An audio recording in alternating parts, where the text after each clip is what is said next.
Hey everybody, it's Betsy again, here with the second stage of our character design, in which we do our research. So you can really only draw what you know, so you must go forth and learn. Whoops, I have no color. Here we go, learn. So the research that the book shows for this alien explorer is that the artist went and looked at frogs, fish, lizards, some monkeys, some bugs to get a sense of the shapes. Most important thing to look for is shape, the shapes that the artist could use for this alien explorer. So we are going to do the same thing for my demonstrative piece. What are we making? We're making a cute carpenter, a little girl who likes hearts and is a little carpenter. So where do you go for images? Most people are going to go to Google Images. So I'm going to go over here to Google Images, and I'm sure, as you found out, depending on which words you put into Google, you're going to get very, very different results. So I usually start with the very first two words that we have. Let's try cute carpenter.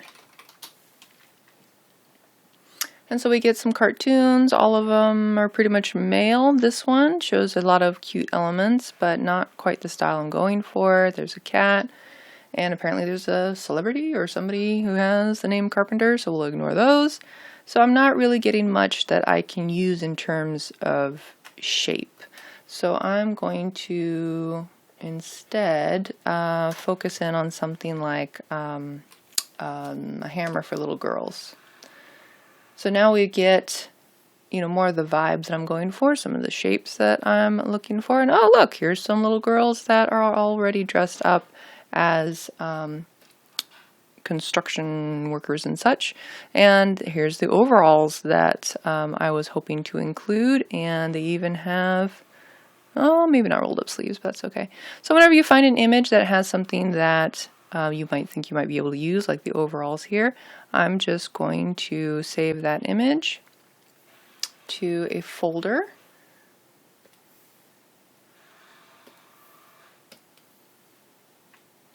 And you're probably going to get this really long file name. I like to change it to whatever the file is being saved for. So I'm mostly saving it for the overalls. So I'll wipe that out and just put in overalls and save it that way. Then we'll see if there are any other things that I think might help me out in terms of shape. I'm kind of liking this hammer right here. So once this loads, there we go. Let's see if I can, sometimes you'll get to a shopping site where you can't save the image. So I like to take a screenshot, which will be different on different computers. Unfortunately, I don't know them all. But I'm going to go ahead and take my screenshot, and then I can just download it to, it's going to go straight to my downloads, and then I'll put it in my Cute Carpenter folder. Some other things I might need, I said my little girl might have pigtails. Pigtails, little girl hairstyle.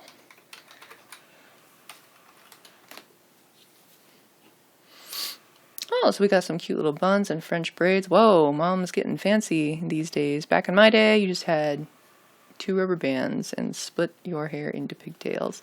Oh, this little girl's really cute right here with her long pigtails. I might do that, maybe not, but I'm going to swipe this image, save image as. I'm just going to put his hair and save it in there. And so this process is going to continue. I'm going to time jump here. I'm going to collect all my references now that you know how you go about it. It's really just spending the time to look for images that you need. But again, we're looking for shapes. I'm not looking like how to draw a braid. I'm looking at, oh, she has long pigtails versus a little girl who would have, shorter pigtails. Like, which shape do I like better? Actually, I kind of like how these start out thick and then go narrow. So I might save this one too. Let's go to save image as, and then I'll put hair 2 because this is the second image I found on hair.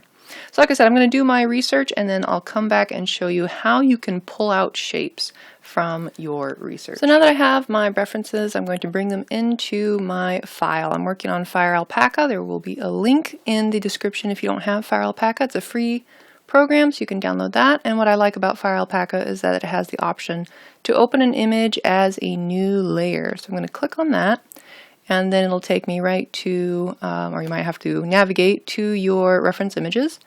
And then I can start taking these images and they will open up as their own layer here on the side. So I'm going to do that for all of them.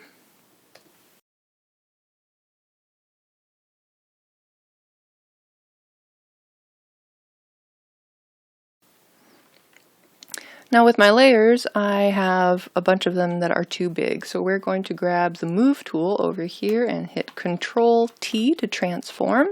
And I'm just going to shrink those down and put them off to the side here.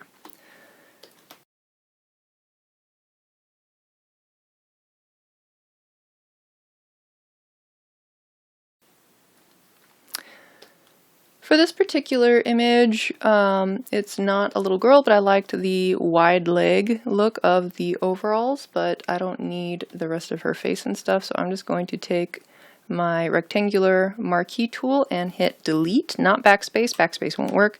You have to hit either delete or Control X for cut.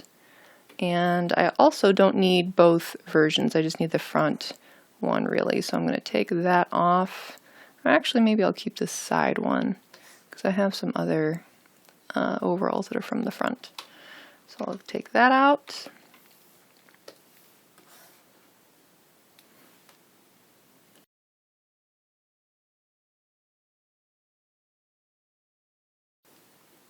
And after a while, you might find that some of your earlier images that you thought you were going to use for a particular thing might not apply anymore, so you might not use all of your references anyway, just so you know, not written in stone that you have to use every single image.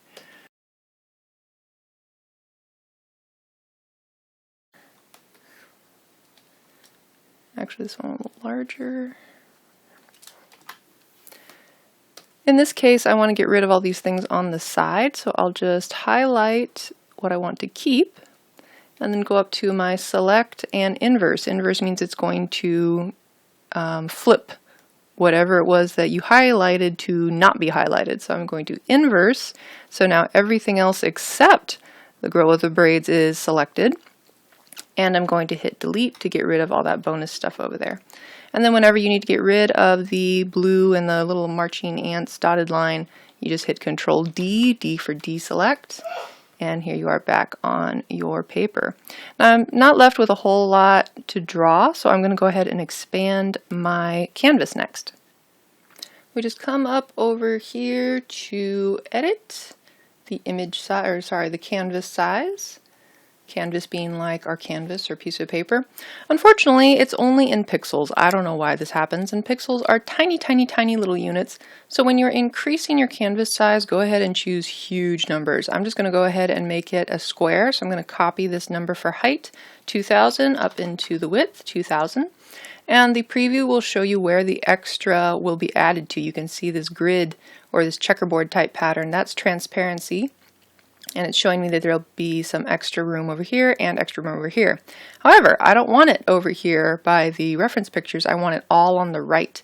You would think that you would click right if you want it on the right, but unfortunately it's opposite. So I click left, and all of my extra room, as you can see by this red border, it's going to be on the right. So maybe you can think of it as your original image is going to stay to the left, everything else is going to be on the right. So I hit OK, and there's my extended canvas, and now I have a little bit more room to do my thumbnails, which will take place in video number 3.